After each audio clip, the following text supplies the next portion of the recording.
اعوذ باللہ من الشیطان الرجیم بسم اللہ الرحمن الرحیم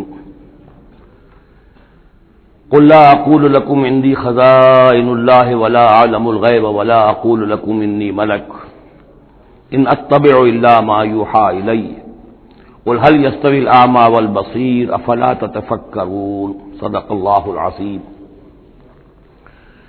اے نبی ان سے کہہ دیجئے میں تم سے یہ نہیں کہتا کہ میرے اختیار میں ہیں اللہ کے خزانے، تم مجھ سے کہتے ہو یہ دکھاؤ یہ دکھاؤ یہ دکھاؤ، میں نے کب دعویٰ کیا ہے کہ میرا اختیار ہے؟ کسی شخص سے مطالبہ کیا جانا چاہیے اس کے دعوے کے مطابق۔ میں نے الوہیت میں داخل ہونے کا کب دعویٰ کیا؟ میں نے تو دعویٰ کیا ہے کہ میں اللہ کا ایک بندہ ہوں، عام انسان ہوں، بشر ہوں، مجھ پر وحی آئی ہے، مجھے مامور کیا گیا ہے کہ تمہیں متنبہ کر دوں، وہ کام میں کر رہا ہوں۔ لا اقول لکم عندی خزائن اللہ، میں تو نہیں کہتا کہ میرے پاس کوئی اللہ کے خزانے ہیں، میرے اختیار میں ہیں۔ ولا اعلم الغیب، نہ میں نے یہ دعویٰ کیا ہے کہ غیب کا علم مجھے حاصل ہے۔ ولا اقول لکم انی ملک، نہ میں نے تم سے کبھی یہ کہا ہے یا کہتا ہوں کہ میں فرشتہ ہوں۔ ان اتبع الا ما یوحى الی، میں تو بس اتباع کر رہا ہوں اس شے کی کہ جو مجھے طرف وحی کی جا رہی ہے۔ قل هل يستوي الاعمى والبصیر، کہیے تو پھر اب برابر ہو جائیں گے دیکھنے والے اور اندھے؟ افلا تتفکرون، تو کیا تم تفکر نہیں کرتے، غور و فکر سے کام نہیں لیتے؟ وانذر بہ، اب پھر یہاں بہ پر زور دے رہا ہوں میں، اے نبی اس قرآن کے ذریعے سے خبردار کر دیجیے، آپ کا کام انذار ہے، تبشیر ہے۔ اوپر آ چکا ہے وما نرسل المرسلین الا مبشرین، پہلے آ چکا ہے اوحی الی ھذا القرآن لانذرکم بہ ومن بلغ، یہاں پھر آیا وانذر بہ الذین یخافون ان یحشروا الی ربہم، خبردار کر دیجئے اس کے ذریعے سے ان لوگوں کو کہ جنہیں واقعتاً کچھ خوف ہے کہ وہ اپنے رب کی طرف لے جائے جائیں گے۔ جیسا کہ میں نے آپ کو بتایا تھا کہ ان میں بھی بہت کم لوگ تھے کہ جو بعث بعد الموت کے منکر تھے، وہ یہ کہتے تھے کہ ہاں ہے، قیامت ہے، اٹھیں گے، اپنے رب کے پاس جائیں گے، لیکن وہاں ہمارے چھڑانے والے ہیں، وہ ہمیں بچا لیں گے۔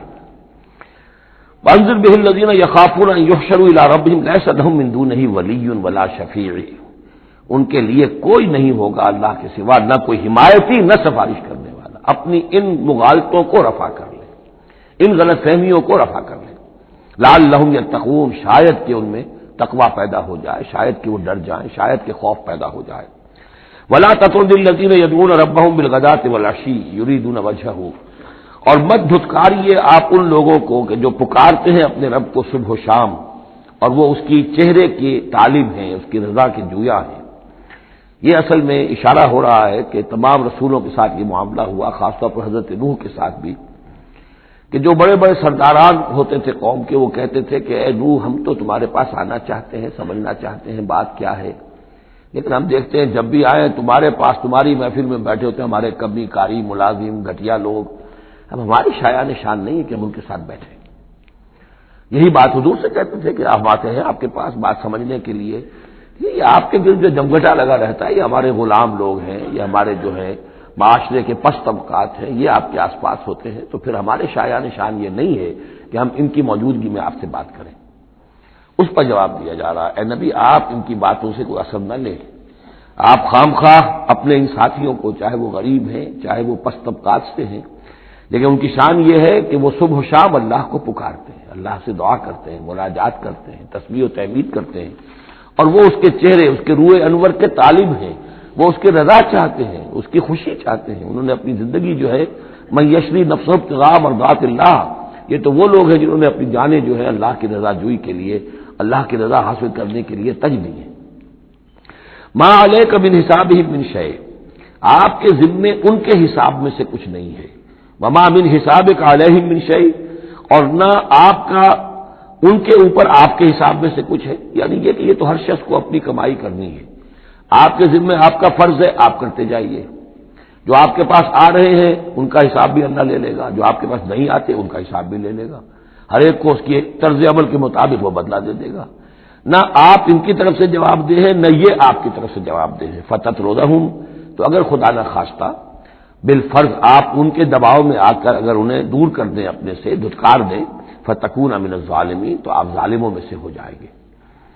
وَكَذَلِكَ فَتَنَّا بَعْضَهُم بِبَعْضٍ، اور اسی طرح ہم نے بعض کو بعض کے ذریعے سے آزمایا ہے۔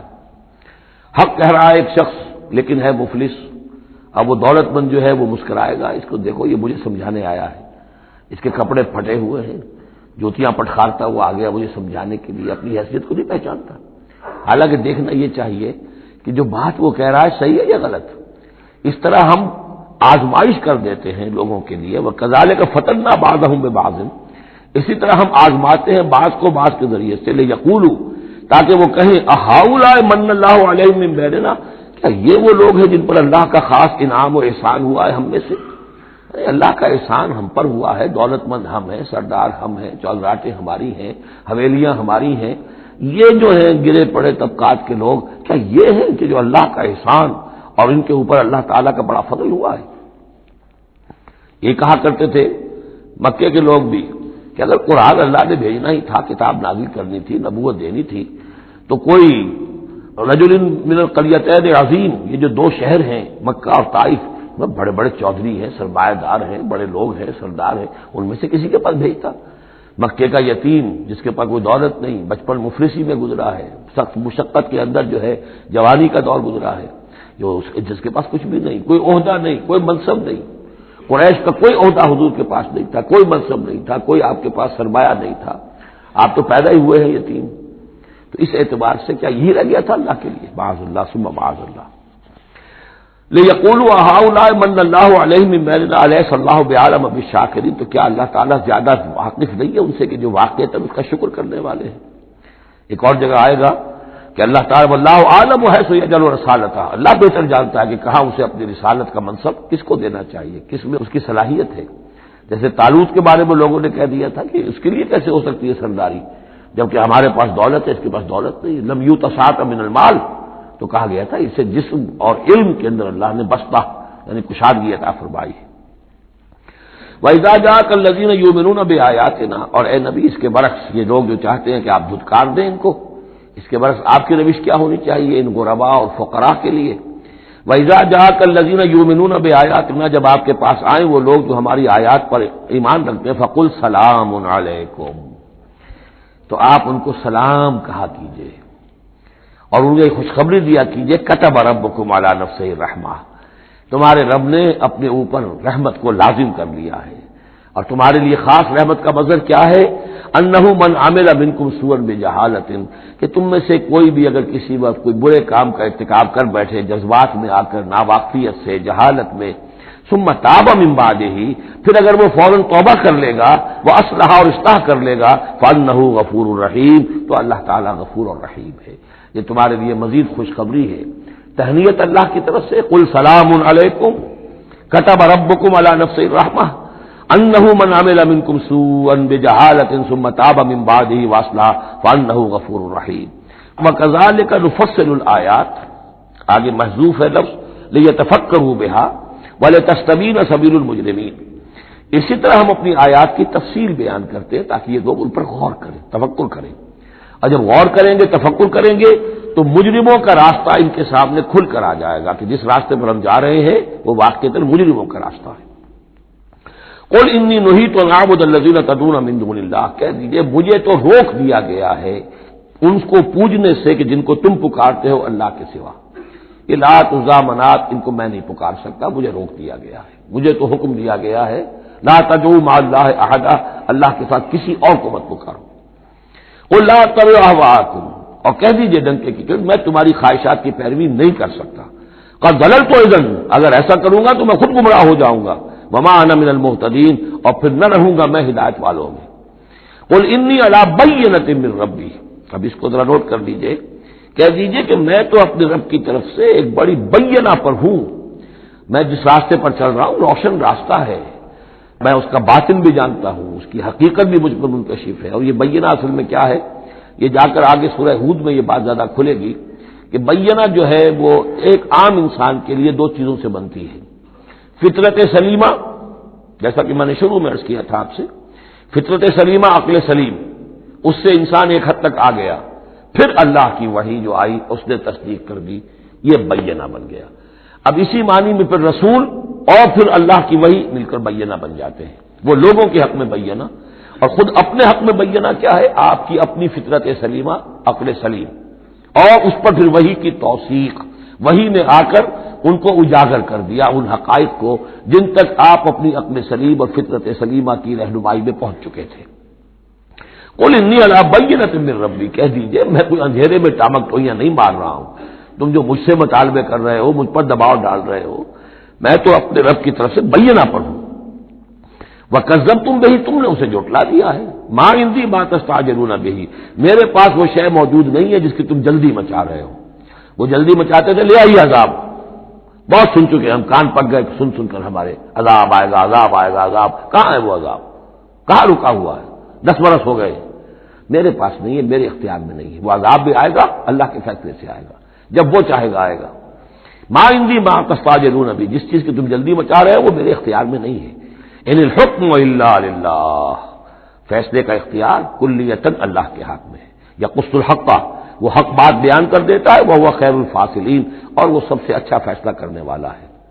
قل لو ان عندي ما تستعجلون به، اب اس میں وہ تلخی جو ہے وہ ظاہر ہو رہی ہے کہ تم جو تنگ آ گئے ہو میری باتیں سن سن کر، میرے اندر بھی تمہاری جانب سے بیزاری پیدا ہو چکی ہے۔ قل لو ان عندي ما تستعجلون به، کہہ دیجئے اگر میرے ہاتھ میں ہوتا، میرے اختیار میں ہوتا، میرے پاس ہوتا جس کی تم جلدی مچا رہے ہو، لَقُضِيَ الْأَمْرُ بَيْنِي وَبَيْنَكُمْ، تو میرے اور تمہارے مابین کبھی کا فیصلہ طے ہو چکا ہوتا، میں تمہیں ابھی مزید مہلت نہ دیتا۔ تم اگر تمہارے کان پک گئے تو میں بھی تنگ آ چکا ہوں، میرے بھی اب جو ہے صبر کا پیمانہ جو ہے وہ ایک حد کو پہنچ چکا ہے۔ لَقُضِيَ الْأَمْرُ بَيْنِي وَبَيْنَكُمْ، میرے اور تمہارے مابین کبھی کا فیصلہ چکا دیا گیا ہوتا۔ وَاللَّهُ أَعْلَمُ بِالظَّالِمِينَ، اللہ خوب واقف ہے ظالموں سے۔ وَعِندَهُ مَفَاتِحُ الْغَيْبِ، اسی کے پاس ہے خزانے غیب کے۔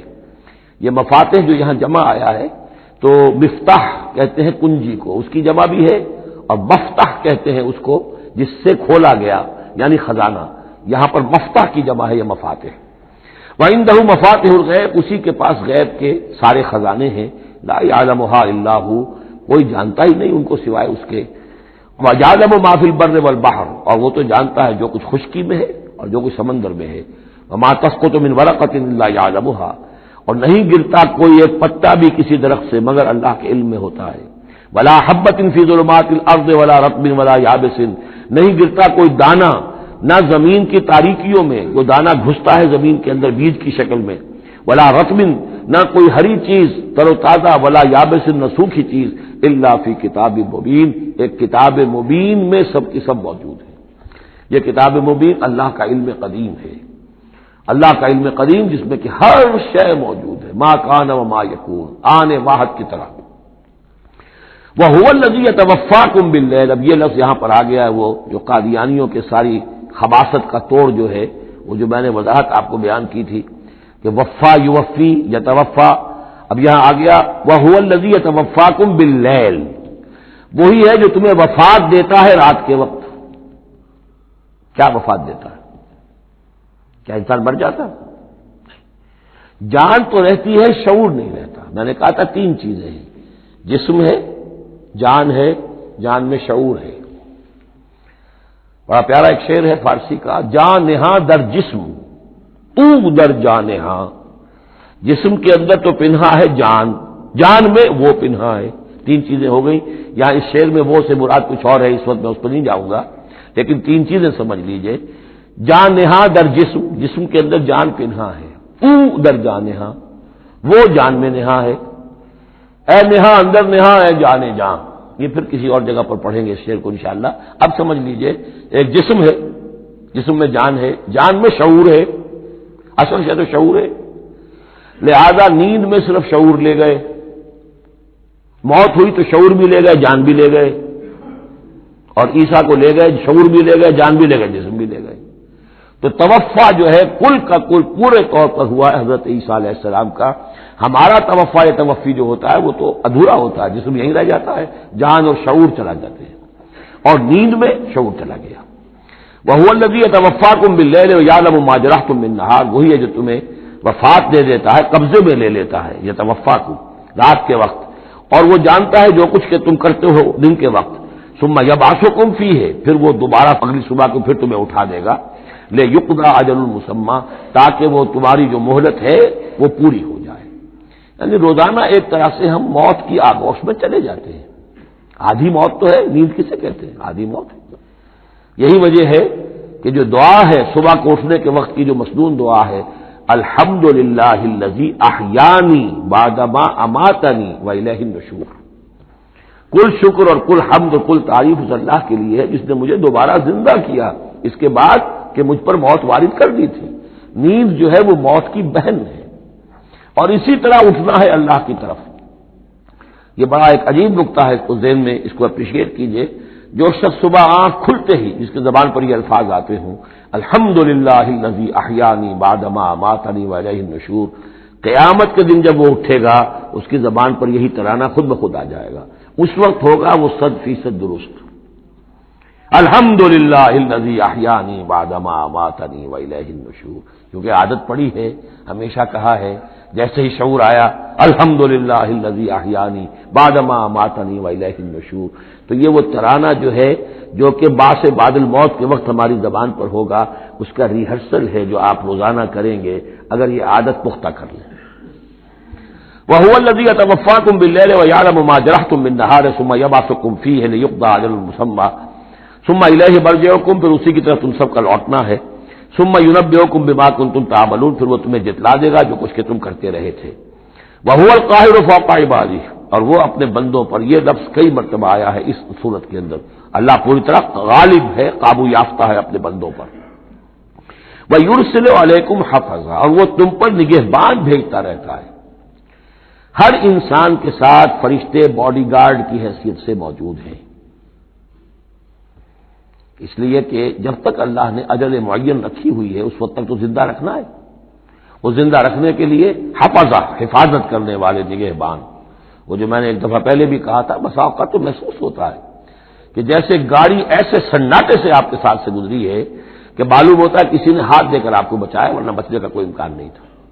تو کوئی ہے، جب معلوم ہے کہ ابھی اس کی موت کا وقت نہیں آیا تو بچانے والے فرشتے ہمارے ساتھ ہوتے ہیں.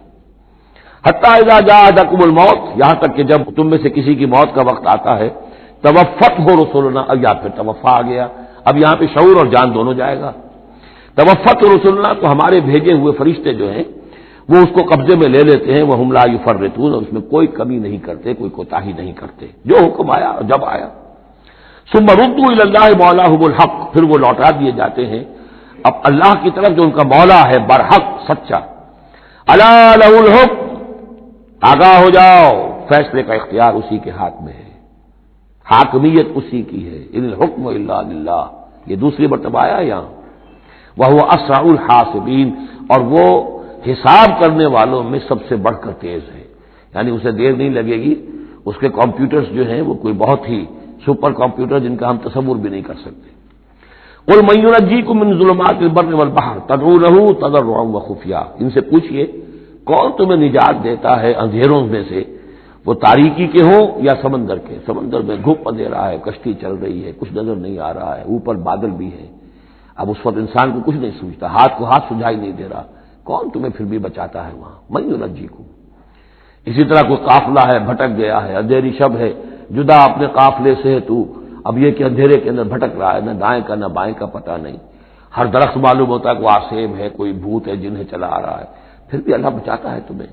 من ينجيكم من ظلمات البر والبحر تدعونه تضرعا وخفيا، اس وقت تو تم پکارتے ہو اللہ کو بہت ہی گڑ گڑاتے ہوئے اور دل ہی دل میں خفیہ خفیہ، اللہ بچا دے، اے اللہ اس وقت کو راستہ بنا دے، کوئی دستگیری ہو جائے، کسی طرف سے روشنی ہو جائے. لیکن انجانا من هذه، اور کہتے ہو تم دل میں اگر اللہ نے ہم کو اس سے بچا لیا، نجات دے دی، لنکونن من الشاکرین، پھر تو اب باقی زندگی تو بالکل اللہ کے شکر گزار بندے بن کر ہم گزار دیں گے. قل اللہ ینجیکم منہا، اللہ تعالیٰ پھر نجات دیتا ہے تمہیں اس سے. ومن کل کرب، اور ہر کرب سے، ہر تکلیف سے. ثم انتم تشرکون، پھر اس کے بعد تم آگے پھر شرک شروع کر دیتے ہو، پھر تمہیں اپنی دیویاں دیوتا، اپنے آلہہ، اپنے چودھری، اپنے سردار یاد آ جاتے ہیں. قل هو القادر على ان يبعث عليكم عذابا من فوقكم، یہ آیت جو ہے یہ بہت اہم ہے کہ عذاب الہی کی کئی قسمیں ہیں، 3 قسمیں یہاں بیان ہوئی ہیں. کہہ دیجئے وہ قادر ہے اس پر کہ تم پر بھیج دے کوئی عذاب من فوقکم، تمہارے اوپر سے. آسمان کا ٹکڑا گر جائے، کوئی میٹیورائٹ گر جائے، جو بعض خبریں آتی رہتی ہیں کوئی آ رہا ہے، لیکن یہ کہ وہ پھر تحریر ہو جاتا ہے کہیں، جو بھی اوزون لیئر ہے یا کچھ اور ہے، بچت ہے، لیکن یہ کہ اگر اللہ چاہے تو جہاں آسمان پر سے کوئی عذاب بھیج دے آپ کے اوپر، او من تحت ارجلکم، یا آپ کے قدموں کے نیچے سے زمین پھٹ جائے، شق ہو جائے، زلزلہ آئے، زمین دھس جائے، یہ بھی ہوتا ہے، خسف ہوں گے، قیامت سے پہلے بڑے بڑے 3 خسف ہونے ہیں جن کی خبر دی گئی ہے احادیث کے اندر، بڑے بڑے ٹکڑے زمین کے دھس جائیں گے اندر۔ قل هو القادر على ان يبعث عليكم عذابا من فوقكم او من تحت ارجلكم، یہ 2 شکلیں ہو گئی، اوپر سے یا قدموں کے نیچے سے، او يلبسكم شيعا، یا تمہیں گروہوں میں تقسیم کر دے، ويذيق بعضكم بعض بعض، اور ایک کی طاقت کا مزہ دوسرے کو چکھائے۔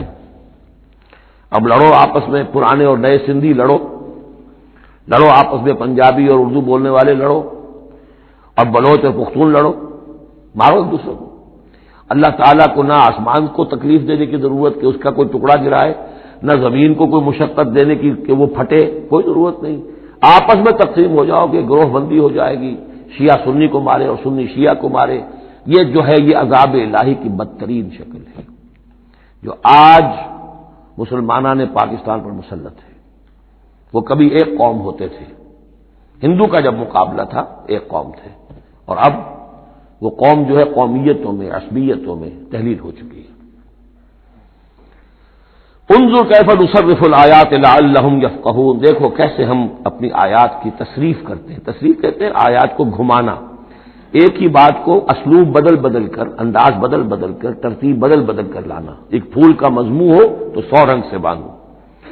وَكَذَّبَ بِهِ قَوْمُكَ وَهُوَ الْحَقُّ، اور اے نبی آپ کی قوم نے اسے جھٹلا دیا، بہی مراد قرآن، یعنی میں نے عرض کیا کہ اس صورت کیا یہ عمود، حصی معجزہ کوئی نہیں دکھائیں گے، اصل معجزہ محمد کا یہ قرآن ہے صلی اللہ علیہ وسلم، اسی لیے بہی اس کی تکرار اس میں کثرت سے ملے گی۔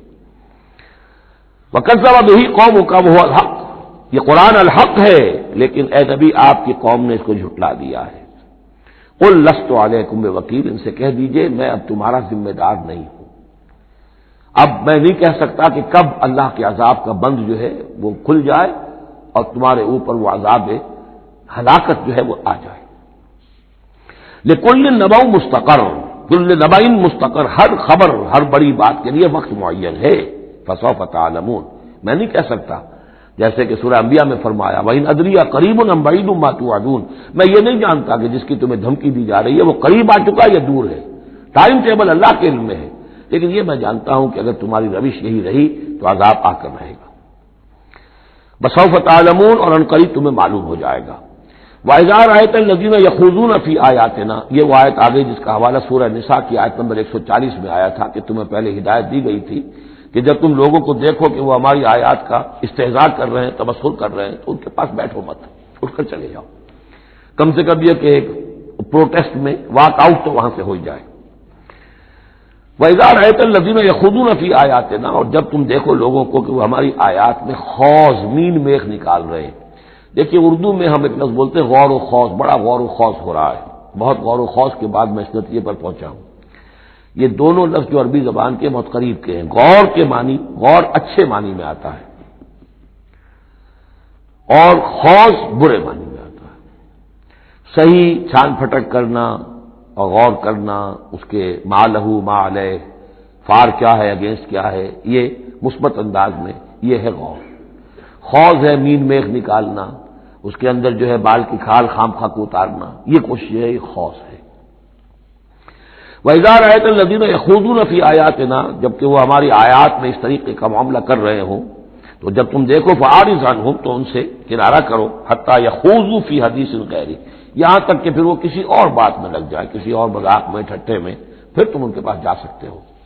وَإِمَّا يُنْسِيَنَّكَ الشَّيْطَانُ فَلَا تَقْعُدْ بَعْدَ الذِّكْرَىٰ، اور اگر تمہیں شیطان بھلا دے، تم بیٹھے ہوئے تھے وہاں گفتگو شروع ہوئی، کچھ دیر تک تمہیں احساس نہیں ہوا کہ یہ تم اس کام میں لگ گئے ہیں، تو تمہیں یاد نہیں آیا، لیکن فلا تقعد بعد الذکر، جب یاد آ جائے تو مت بیٹھو ان کے ساتھ، مع القوم الظالمین، ان ظالموں کے ساتھ، پھر وہاں سے واک آؤٹ کرو احتجاجاً، اور پھر یہ البتہ منتظر رہو کیونکہ دعوت و تبلیغ کے لیے پھر تمہیں آنا ہے۔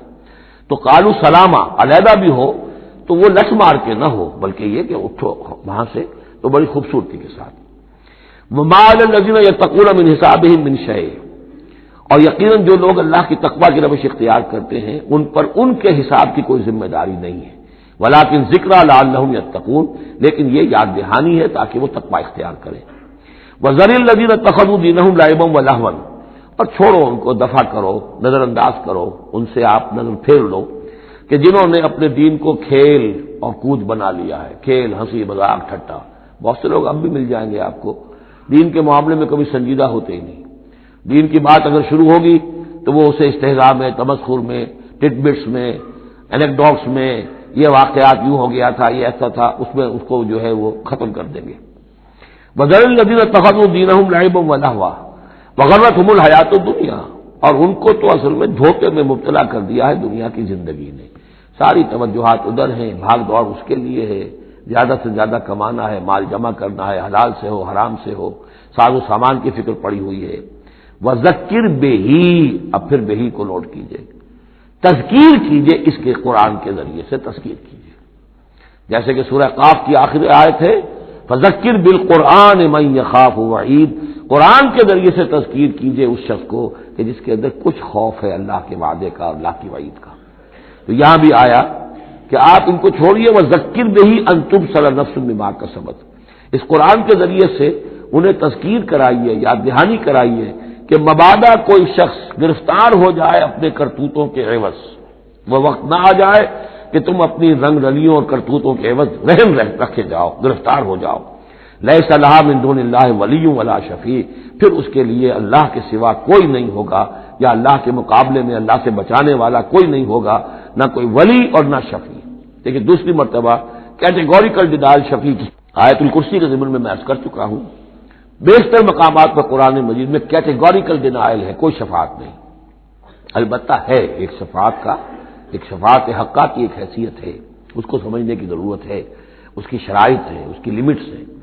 اگر ان شرائط اور لمٹ سے آزاد کر دیں گے تو پھر یہ ہے کہ وہ شفاعت کا جو تصور ہے ایمان بالآخرت کی نفی کر دے گا، پھر کوئی فائدہ ہی نہیں، ڈر کھائے گا۔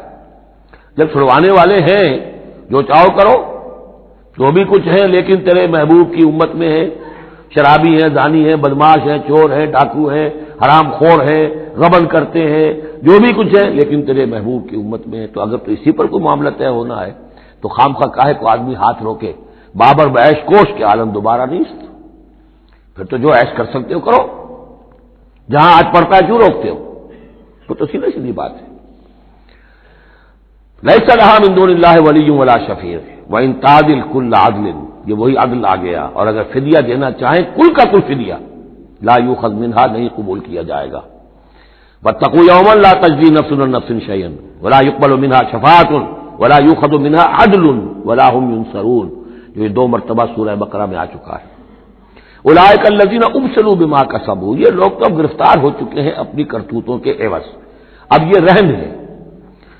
لہم شراب من حمیم، ان کے لیے تو ہے پینے کے لیے تو کھولتا ہوا پانی، وعذاب علیم بما کانوا یکفرون، اور دردناک عذاب ہوگا ان کے کفر کی پاداش میں۔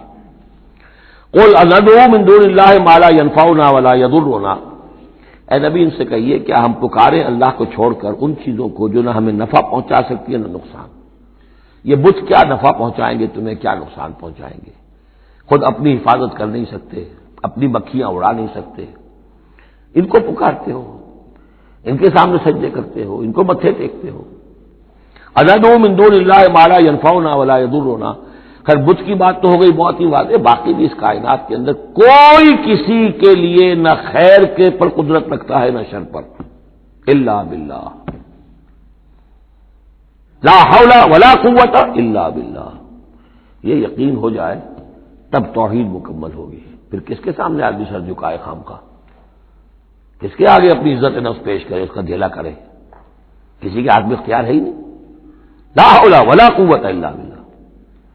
حدیث میں آیا ہے، حضرت عبداللہ ابن عباس کو مخاطب کر کے کہا ہے کہ اے نوجوان اس بات کو اچھی طرح جان لے، اگر تمام دنیا کے انسان مل کر چاہیں، اولکم و آخرکم و انسکم و جنکم، کہ تمہیں کوئی فائدہ پہنچا دے، نہیں پہنچا سکتے جب تک کہ اللہ نہ چاہے، اور تمام انسان چاہے تمہیں کوئی نقصان پہنچا دے، نہیں پہنچا سکتے جب تک اللہ نہ چاہے۔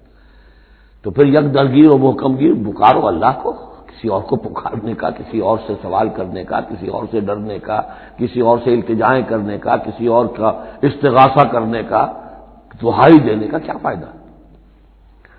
قل ندعو من دون اللہ ما لا ينفعنا ولا يضرنا ونرد على اعقابنا، اور ہم جو ہے اپنی ٹیڑیوں کے بل لوٹا دیے جائیں بعد از ہدان اللہ، جبکہ ہمیں تو اللہ نے ہدایت دے دی ہے۔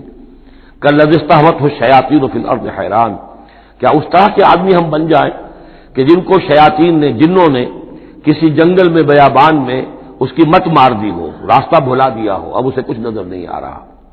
لہو اصحاب یدعونہ الی الہدی ائتنا، ہے اس کے ساتھی جو اس کو پکار رہے ہیں کہ آؤ ہماری طرف، ہدایت کی طرف آؤ، ہمارے پاس آؤ۔ قل ان ھدی اللہ ھو الھدی، یہ نقشہ کھینچ دیا گیا ہے جماعتی زندگی کی کتنی برکت ہے۔ آپ اکیلے ہو، کہیں بھٹک گئے ہو، تو پھر یہ کہ آپ کے لیے سیدھے راستے پر آنا بہت مشکل ہو جائے گا۔ جماعتی زندگی ہے، ساتھی ہیں، جس کو کہا ہے سورہ توبہ میں کونوا مع الصادقین، معیت اختیار کرو، رہو ساتھ سچوں کے۔ کسی وقت ہوتا ہے انسان کو کوئی ایسی آزمائش پیش آ گئی ہے، اس کا دماغ چکرا گیا ہے، گھوم گیا ہے، نہیں سمجھ میں آ رہا، راستہ نہیں نکل رہا، مشکل بڑی آ گئی ہے، ایک طرف حرام ہے لیکن یہ ہے کہ دباؤ کو بہت پڑ رہا ہے، گھر والوں کا پڑ رہا ہے، بچوں کا پڑ رہا ہے، بیوی کا پڑ رہا ہے، راستہ غلط ہے۔ اس میں یہ ہے کہ ایسے وقت میں بسا اوقات پھر اگر رفقا ہیں، ساتھی ہیں، آپ کے کامریڈز ہیں، آپ کے کولیگز ہیں، اس کے ساتھ وہ پکارتے ہیں، ساتھ ہاتھ جو ہے آپ کا تھام کر آپ کو سہارا دیتے ہیں۔ قل ان ھدی اللہ ھو الھدی، یقیناً ہدایت کہہ دیجئے اللہ ہی کی ہدایت اصل ہدایت ہے۔ وَأُمِرْنَا لِنُسْلِمَ لِرَبِّ الْعَالَمِينَ، اور ہمیں تو حکم یہ ہوا ہے کہ ہم تمام جہانوں کے پروردگار کی تابع داری اختیار کریں اور فرمانبرداری اختیار کریں۔ وَنَقِيمُ الصَّلَاةَ وَاتَّقُوهُ، اور یہ کہ نماز قائم کرو اور اس کا اللہ کا تقوی اختیار کرو۔ وَهُوَ الَّذِي إِلَيْهِ تُحْشَرُونَ، اور وہی ہے جس کی طرف کہ تمہیں جمع کر دیا جائے گا۔ وَهُوَ الَّذِي خَلَقَ السَّمَاوَاتِ وَالْأَرْضَ بِالْحَقِّ، اور وہی ہے جس نے آسمان اور زمین بنائے ہیں حق کے ساتھ۔ یہاں حق کے کیا معنی ہے؟ ود اے پرپس، یہ بیکار نہیں ہے۔ ربنا ما خلقت ھذا باطلا، اے رب ہمارے تو نے یہ سب باطل نہیں بنایا، بیکار نہیں بنایا، بے مقصد نہیں بنایا۔ سورہ آل عمران کی آخری رکوع کی جو وہ دعا ہے، بلکہ باطل کے مقابلے میں کیا حق۔ وَهُوَ الَّذِي خَلَقَ السَّمَاوَاتِ وَالْأَرْضَ بِالْحَقِّ وَيَوْمَ يَقُولُ كُن فَيَكُونُ، اور جس دن وہ کہے گا ہو جا، وہ ہو جائے گا۔ کیا ہو جائے گا؟ جب وہ چاہے گا اس کائنات کو لپیٹ بھی دے گا، اسی نے بنایا ہے حق کے ساتھ، اور اس کو اسی کے حکم سے لپٹ جائے گی۔ آگے چل کر آئے گا یوم نطوی السماء کطی السجل للکتب، جس دن کہ ہم تمام خلاؤں کو اور فضاؤں کو اور آسمانوں کو، ان سب کو ایسے لپیٹ دیں گے جیسے کہ تم کتابوں کا تومار لپیٹ لیتے ہو۔ والسماوات مطویات بیمینہ، تمام یہ خلا اور سما یہ سب اللہ کے داہنے ہاتھ میں لپٹے ہوئے ہوں گے۔ قولہ الحق، اس کا فرمانا ہی حق ہے۔ اس کا کیا معنی ہے؟ صرف اس کا کہہ دینا کن، بس، اسے کسی اور شے کی ضرورت نہیں ہے، کوئی ذریعہ، کوئی میٹر، کوئی انرجی، کچھ نہیں۔ قولہ الحق، اس کا فرمانا ہی برحق ہے، اس کا کہہ دینا ہی برحق ہے۔ کن فیکون، یوم یقول کن فیکون قولہ الحق، وَلَهُ الْمُلْكُ يَوْمَ يُنفَخُ فِي الصُّورِ، اور اسی کے لیے ہوگی بادشاہی اس دن جس دن کے سور میں پھونکا جائے گا۔ اگرچہ حقیقت میں تو بادشاہی اب بھی اسی کی ہے، لیکن ابھی جھوٹے سچے بادشاہ بیٹھے ہوئے ہیں۔ ابھی شاہ فہد صاحب بھی براجمان ہیں، اور بھی شاہ بھی اور کوئی ہوں گے، حسن بھی ہیں، حسین بھی ہیں، وہ شاہ بھی ہیں اور بھی ہیں، ملکہ بھی ہیں۔ یہ سب جو ہیں یہ سب نسیہ منسیہ ہو جائیں گے۔ لمن الملک اليوم للہ الواحد القہار، معلوم کیا کہ اب بھی اگرچہ بادشاہی اسی کی حقیقت میں، لیکن یہ جھوٹے سچے ڈرامے والے خدا جو ہے کچھ نہ کچھ بیٹھے نظر آتے ہیں بادشاہ۔ وَلَهُ الْمُلْكُ يَوْمَ يُنفَخُ فِي الصُّورِ، عالم الغیب، وہ تمام غیب کا جاننے والا، والشہادہ، اور کھلی باتوں کا جاننے والا، وَهُوَ الْحَكِيمُ الْخَبِيرُ، اور وہ کمال حکمت والا اور ہر شے سے باخبر۔ وَإِذْ قَالَ إِبْرَاهِيمُ لِأَبِيهِ آزَرَ، اب اس میں آپ دیکھیں گے اس سورہ مبارکہ میں حضرت ابراہیم کا ذکر ہے، اور پھر ان کی نسل کے بعد انبیاء کرام کا ذکر ہے۔ ایک گلدستہ تو ہم پڑھ آئے ہیں سورہ نساء کے آخر میں، وہاں 13 انبیاء اور رسل کے نام آئے تھے. یہاں اس سے ذرا بڑا گلدستہ آئے گا، یہاں پہ 17 انبیاء اور رسل کے نام آئیں گے. پھر حضرت ابراہیم علیہ السلام کا ذکر یہاں آیا ہے، اور جو جن رسولوں کی قوموں پر ہلاکت کے بارے میں قرآن میں صراحت کے ساتھ مذکور ہے، ان 6 کا ذکر جو ہے سورہ اعراف میں آئے گا. حضرت ابراہیم علیہ السلام کی قوم کا کیا حشر ہوا، یہ صراحت کے ساتھ قرآن میں مذکور نہیں ہے. جو قوم نوح کے ساتھ، ہود کے ساتھ، قوم صالح کے ساتھ، قوم شعیب کے ساتھ ہوا، تو حضرت ابراہیم علیہ السلام کے معاملے کو علیحدہ نکال لیا ہے، وہ سورہ انعام میں. اور باقی جو ہے نوح، ہود، صالح اور شعیب، لوط اور موسیٰ، ان کا ذکر جو ہے وہ آپ کو ملے گا سورہ اعراف میں، اس لیے کہ ان کا معاملہ ایام اللہ کا ہے. تو فذکرہم بایام اللہ، التذکیر بآلاء اللہ اس میں ہے، التذکیر بایام اللہ اس میں ہے، لہذا یہاں حضرت ابراہیم کا ذکر ہے. وَإِذْ قَالَ إِبْرَاهِيمُ لِأَبِيهِ آزَرَ أَتَتَّخِذُ أَصْنَامًا آلِهَةً، اور یاد کرو جب کہ کہا ابراہیم نے اپنے باپ آزر سے، کیا تم نے ان بتوں کو اپنا خدا بنا رکھا ہے. یہاں جو آزر کا لفظ خاص طور پر آیا ہے میرے نزدیک، یہ اصل میں تورات کی نفی کے لیے، تورات میں طارح نام لکھا گیا ہے گویا اس کی تصحیح کے لیے، ورنہ یہاں کوئی خاص ضرورت نہیں تھی. وَإِذْ قَالَ إِبْرَاهِيمُ لِأَبِيهِ، یہ کافی تھا، لیکن نام اس لیے دیا گیا کہ تورات سے پڑھنے والوں کو مغالطہ ہوتا ہے، اور اسی مغالطے کو اہل تشیع نے اختیار کر لیا ہے. انہوں نے تورات میں جو نام دیا گیا ہے اسے حضرت ابراہیم کا باپ کہا ہے، اور حضرت یہ جو آزر تھا اس کو کہا ہے کہ یہ چچا تھا. اس کی خاص وجہ ہے، وہ پھر کسی موقع پر بیان ہوگی، لیکن یہ کہ تورات کی اس غلطی کو اہل تشیع نے اختیار کیا. قرآن مجید نے اسی کی نفی کے لیے یہاں پر حضرت ابراہیم کے والد کا نام صراحتاً بتا دیا کہ آزر ہے. وَإِذْ قَالَ إِبْرَاهِيمُ لِأَبِيهِ آزَرَ، اور یاد کرو جب کہ کہا تھا ابراہیم نے اپنے باپ آزر سے، أَتَتَّخِذُ أَصْنَامًا آلِهَةً، کیا آپ نے ان بتوں کو اپنا الہ بنایا ہوا ہے.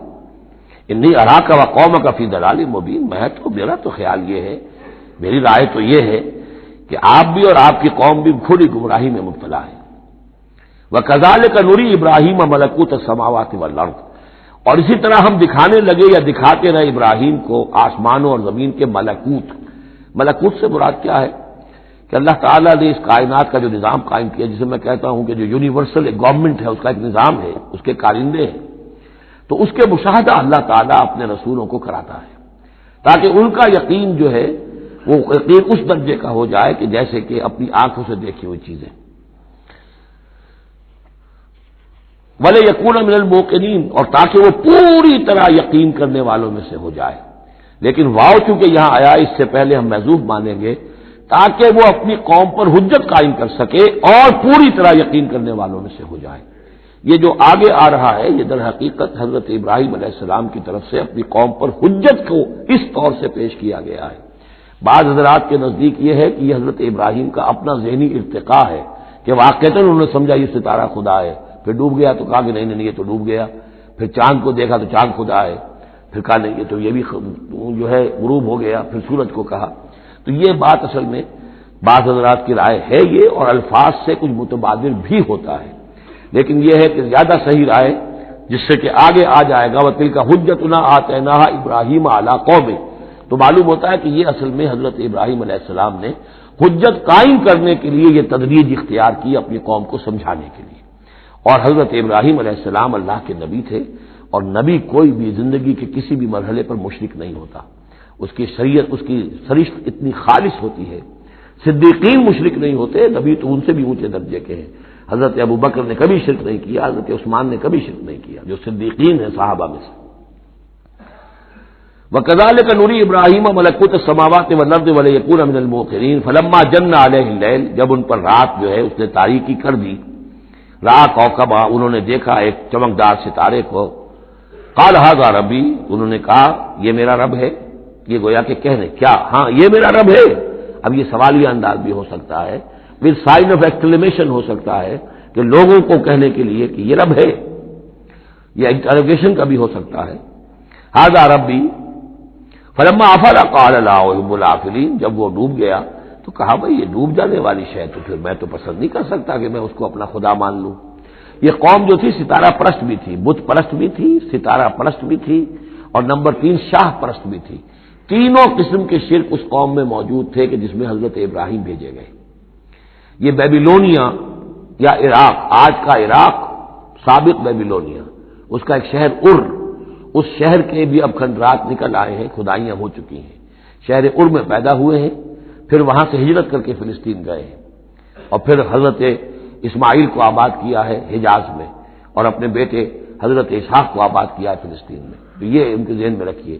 اور اس وقت عراق میں یہ شرک جو ہے گھٹا ٹوپ اندھیرے تھے کہ ان کے یہاں بت پرستی بھی تھی، ستارہ پرستی بھی تھی، اور تیسرے یہ کہ بادشاہ بھی نمرود جو تھا وہ یہ کہتا تھا کہ میں خدا ہوں۔ اس کا مکالمہ جو ہے جو اس نے کیا تھا محاجہ حضرت ابراہیم سے، وہ سورہ بقرہ میں ہم پڑھ چکے ہیں۔ انا احیی و امیت، میں بھی یہ اختیار رکھتا ہوں، جس کو چاہوں زندہ رکھوں، جس کو چاہوں مار دوں۔ فلما رأى القمر بازغا، جب انہوں نے دیکھا چاند چمکتا ہوا، قال ھذا ربی، کہا ہاں یہ معلوم ہوتا ہے کہ یہ ہے رب۔ فلما افل قال لئن لم يهدني ربی، جب وہ بھی ڈوب گیا، غائب ہو گیا، تو انہوں نے کہا کہ اگر میرے رب نے مجھے ہدایت نہ دی تو پھر میں تو قوم ضالین میں سے ہو جاؤں گا۔ گویا کہ ابھی یہ الفاظ ہیں کہ جن سے اشارہ ہوتا ہے کہ شاید ابھی ان کا اپنا ذہنی اور فکری ارتقاء ہو رہا ہے۔ میں نے کہا تھا کہ الفاظ سے متبادر ہوتا ہے، لیکن یہ کہ ان دونوں چیزوں کو، دونوں سائڈز کو ناپ تول کر جو رائے بنتی ہے وہ دوسری ہے۔ فلما رأى الشمس بازغة، جب دیکھا سورج بہت چمکدار، قال ھذا ربی ھذا اکبر، تو فرمایا ہاں یہ ہے رب، یہ سب سے بڑا ہے۔ فلما افلت، جب وہ بھی ڈوب گیا، قال یا قوم انی بریء مما تشرکون، انہوں نے کہا اے میری قوم کے لوگوں، میں تو بری ہوں، اعلان برات کرتا ہوں ان سب سے جنہیں تم شریک ٹھہرا رہے ہو۔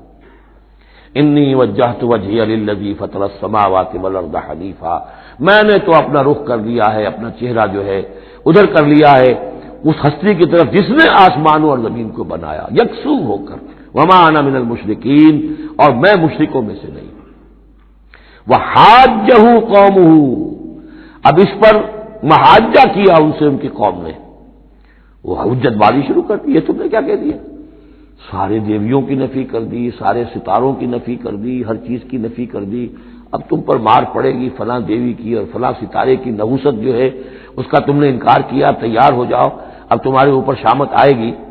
قال تحاجونی فی اللہ وقد ہدان، انہوں نے فرمایا مجھ سے محاجہ کر رہے، حجت بازو کر رہے اللہ کے بارے میں، جبکہ اس نے تو مجھے ہدایت دے دی ہے، مجھے تو اللہ نے ہدایت دی ہے۔ ولا اخاف ما تشرکون بہ، اور مجھے کوئی خوف نہیں ان ہستیوں کا جنہیں تم شریک ٹھہرا رہے ہو، مجھے کوئی خوف نہیں۔ الا یشاء ربی شیئا، ہاں اللہ کو چاہے میرے ساتھ کہ کوئی تکلیف مجھے آ جائے، کوئی آزمائش آ جائے تو ٹھیک ہے، میرا رب ہے، لیکن مجھے کوئی کسی کا ڈر نہیں، نہ تمہارے کسی دیوی کا، نہ دیوتا کا، نہ کسی ستارے کی نحوست کا، اور نہ کسی اور کا۔ لا اخاف ما تشرکون بہ، تم جس کا مجھے ڈراوا دے رہے ہو مجھے ان میں سے کسی کا کوئی خوف نہیں۔ الا یشاء ربی شیئا، الا یہ کہ میرا رب میرے لیے کچھ چاہے جو چاہے۔ وسع ربی کل شیء علما، یقیناً میرا رب جو ہے وہ تو ہر شے کے علم کے اعتبار سے احاطہ کیے ہوئے ہے۔ افلا تتذکرون، تو کیا تم عقل سے کام نہیں لیتے، تم نہیں سوچتے، نصیحت اخذ نہیں کرتے؟ وکیف اخاف ما اشرکتم، میں کیسے ڈروں ان سے جنہیں تم نے شریک ٹھہرا رکھا ہے۔ ولا تخافون انکم اشرکتم باللہ، جبکہ تم نہیں ڈرتے کہ تم نے اللہ کے ساتھ شریک ٹھہرا دیے۔ ما لم ينزل به علیکم سلطانا، اور ان ہستیوں کو شریک ٹھہرا دیا ہے جن کے لیے کہ اللہ نے کوئی سلطان، کوئی سند نہیں اتاری۔ ہاں اللہ نے اپنی کتابوں میں کوئی سند اتاری ہوتی، عقل انسانی میں اس کی کوئی بنیاد ہوتی تو کوئی بات بھی ہوتی، نہ عقل میں، نہ فطرت میں، نہ کسی آسمانی کتاب میں کسی معبود کے لیے کوئی گنجائش نہیں ہے ہی نہیں۔ وَكَيْفَ أَخَافُ مَا أَشْرَكْتُمْ وَلَا تَخَافُونَ أَنَّكُمْ أَشْرَكْتُمْ بِاللَّهِ مَا لَمْ يُنَزِّلْ بِهِ عَلَيْكُمْ سُلْطَانًا فَأَيُّ الْفَرِيقَيْنِ أَحَقُّ بِالْأَمْنِ إِن كُنتُمْ تَعْلَمُونَ، تو اگر تم علم رکھتے ہو تو بتاؤ دونوں فریقین میں سے، یعنی ایک موحد ہے، ایک اللہ واحد پر ایمان رکھتا ہے، ساری قوت اس کے ہاتھ میں ہے، سارا اقتدار اس کا ہے، ہر شے اس کے قبضہ قدرت میں ہے۔ ایک وہ ہے کہ جو اس کو ماننے کے ساتھ ساتھ کچھ اور چھوٹے دیوی دیوتا سینکڑوں جو ہے وہ ان کو بھی مانتے ہیں۔ امن اور چین اور سکون کس کو میسر آئے گا؟ قلبی چین، روحانی اطمینان اور سکون۔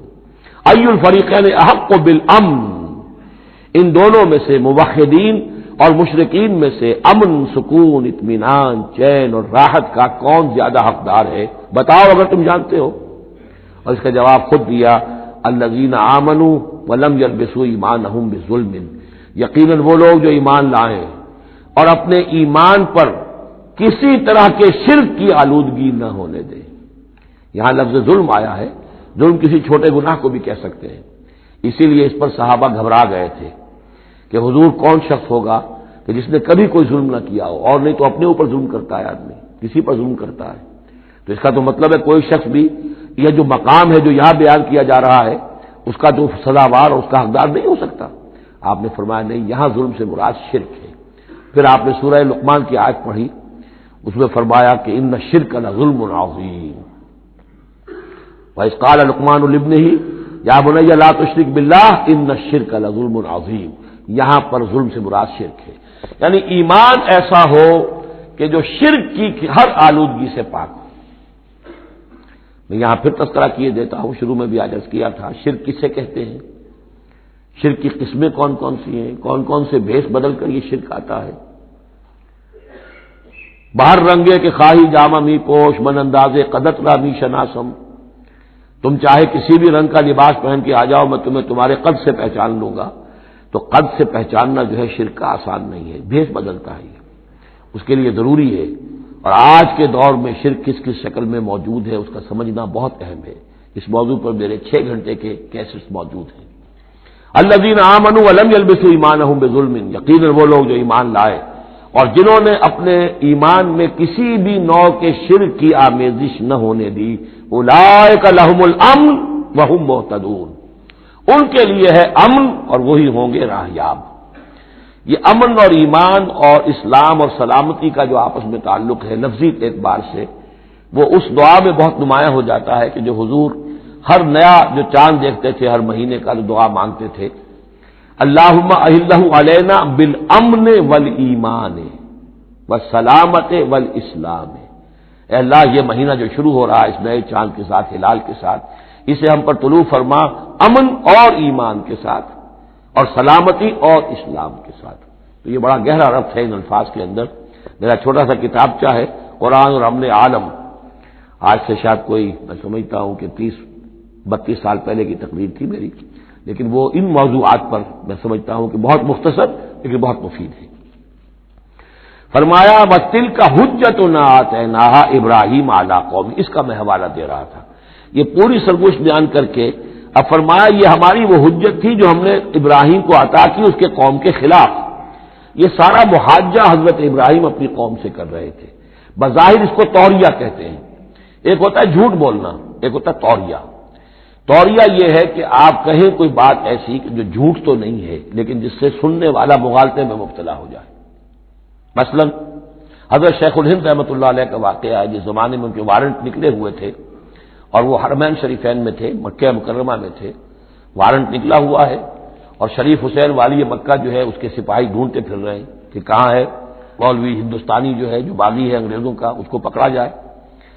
اب یہ ایک جگہ پر یہ کہیں کھڑے ہوئے تھے تو ایک شرطے نے آ کر جو وہاں کا سپاہی تھا پوچھا ان کے بارے میں محمود الحسن کو جانتے ہو؟ کہ یہاں جانتا ہوں. وہ کہاں ہے؟ محمود الحسن کہاں ہے؟ تھوڑا سا 2 قدم پیچھے ہٹ کے کہا ابھی یہیں تھے. جھوٹ تو نہیں بولا نا، 2 قدم پیچھے ہٹ کر کہا ابھی یہیں تھے، بالکل سچ بولا. اس نے سمجھا ابھی یہیں تھے، دوڑا ادھر دوڑ گیا اپنے نکل گیا. اس کا نام ہے توریہ. یہ جھوٹ بھی نہیں ہے لیکن یہ کہ سننے والے کو مغالطہ بھی ہو گیا.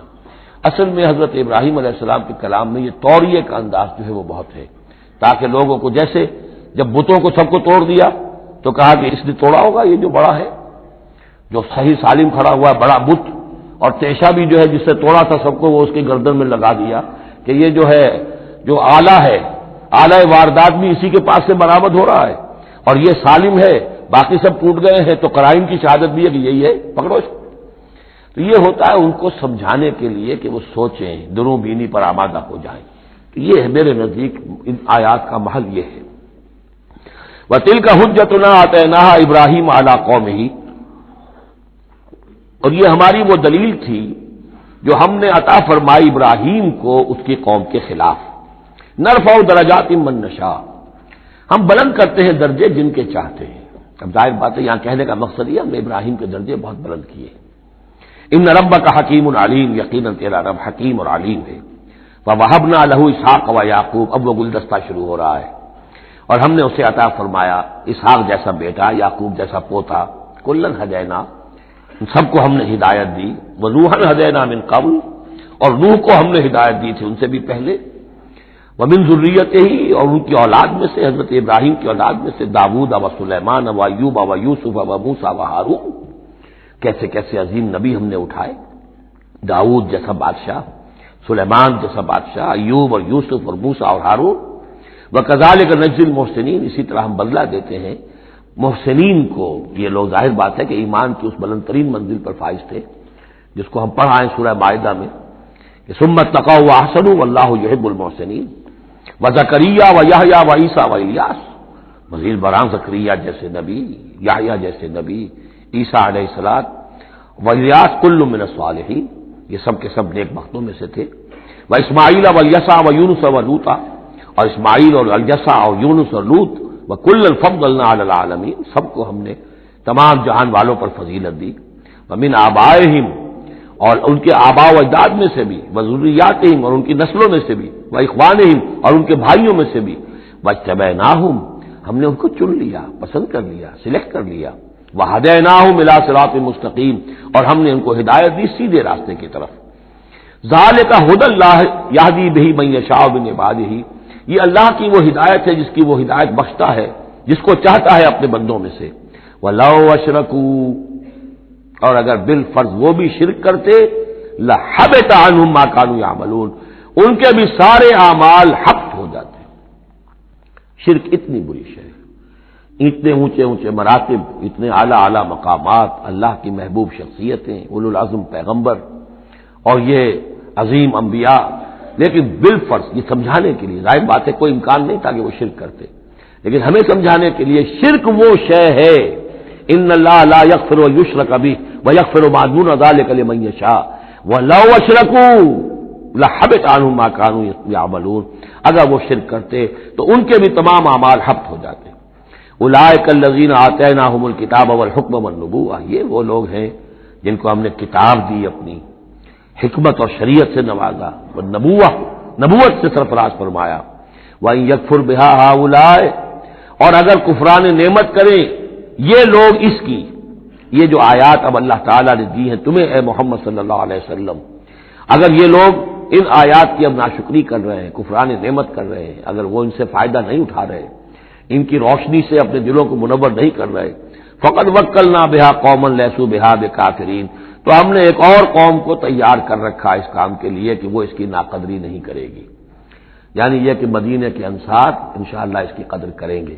مکے کے یہ لوگ جو ہیں اگر ناقدری کر رہے ہیں محمد صلی اللہ علیہ وسلم، اور تمہاری باتیں جو ہیں اب تک 10-11 برس ہونے کو آ گئے ہیں، اس کے نتائج جو ہیں بڑے ہی کم سے کم یہ کہ مایوس کن نہیں تو دل شکن ضرور ہے۔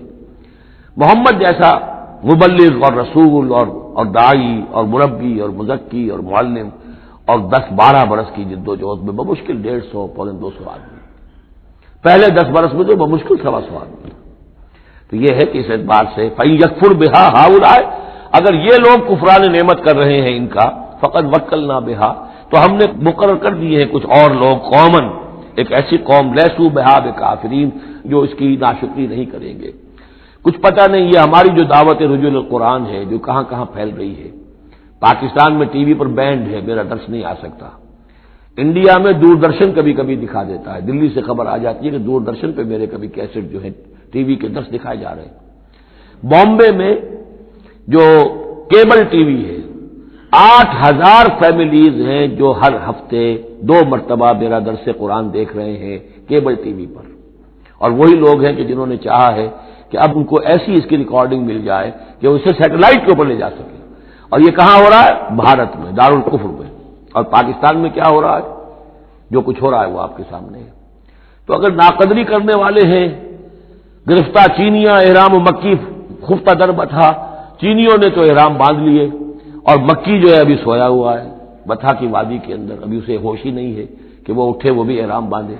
تو یہ بہرحال یہ آج بڑی اہم ہے اس اعتبار سے، آج کے دور میں خاص طور پر یہ ہے کہ کوئی مایوسی انسان کو ہونی نہیں چاہیے۔ ہمیں تو پتہ بھی نہیں ہے کہ کہاں کہاں یہ بات پھیل رہی ہے، ممکن ہی نہیں ہے مجھے معلوم ہو کہ میرے کیسٹ کہاں کہاں پہنچ گئے۔ وہ تو جہاں کہیں بھی جاتا ہوں، دیکھتا ہوں، سنتا ہوں، کوئی کہتا ہے میرے پاس 300 کیسٹ آپ کے ہیں، خود کو ملتا ہے میں اتنے کیسٹ آپ کے ہیں میں سنتا ہوں. اب یہ دعوت پھیل رہی ہے. اب یہ میں نہیں کہہ سکتا کہ کس جگہ پر یہ جڑ پکڑے زمین کے اندر اور یہ انقلابی دعوت جو ہے قرآن کی وہ وہاں ایک تناور درخت بنے, ایک تحریک زبردست انقلابی اٹھے. فَإِن يَكْفُرْ بِهَا هَؤُلَاءِ فَقَدْ وَكَّلْنَا بِهَا قَوْمًا لَيْسُوا بِهَا بِكَافِرِينَ. اگر یہ اس کی ناقدری کر رہے ہیں تو اے نبی آپ آزردہ خاطر نہ ہو, ہم نے ایک اور قوم کو تیار کر لیا ہے کہ وہ اس کی ناقدری نہیں کریں گے. اولئک الذین ھدی اللہ فبہداہ مقتدہ, یہ وہ لوگ ہیں جن کو اللہ نے ہدایت دی تھی. یہ 17 نام جو اوپر ہم نے پڑھے ہیں, فرمایا کہ اللہ فرما رہا ہے ہم نے انہیں ہدایت دی تھی. فبہداہ مقتدہ, تو آپ بھی ان کی ہدایت کی پیروی کیجئے. یہ بہت اہم نقطہ ہے جو یہاں پر نوٹ کر لینے کا ہے کہ جو بھی سابقہ انبیاء کے معاملات کہیں آئیں اور ان کی نفی نہ آئے, وہ چیز گویا کہ ہم مسلمانوں کے لیے بھی وہ چیز جو ہے وہ اس قابل ہے کہ ہم اس کی اتباع کریں, اس کی پیروی کریں, اس کو مانیں. چنانچہ اسی اعتبار سے یہ رجم اور قتل مرتد, یہ 2 سزائیں جو ہیں یہ ہمارے ہاں اہل سنت نے اور سب تمام مسلمانوں نے یہ لی ہے کہ رجم کی سزا قرآن میں نہیں ہے, یہ سابق شریعت کی سزا ہے جس کو حضور نے برقرار رکھا ہے. قتل مرتد کا ذکر بھی قرآن مجید میں نہیں ہے, یہ بھی سابق امت کے اندر سابق شریعت کی سزا ہے جس کو برقرار رکھا گیا ہے. جب تک کسی شے کی نفی نہ ہو جائے سابق جو بھی شریعت ہے اس کی, اس وقت تک یہ ہے کہ وہ چیز بھی لاگو رہے گی. فرمایا اولئک الذین ھدی اللہ فبہداہ مقتدہ قل لا اسألکم علیہ اجرا, اور کہہ دیجئے کہ میں تم سے اس پر کسی اجر کا طالب نہیں ہوں, میں نے تم سے کوئی محنتانہ کبھی طلب نہیں کیا, تم سے کوئی معاوضہ نہیں مانگا. ان هو الا ذکری للعالمین, یہ نہیں ہے مگر تمام جہان والوں کے لیے یاد دہانی ہے, نصیحت ہے.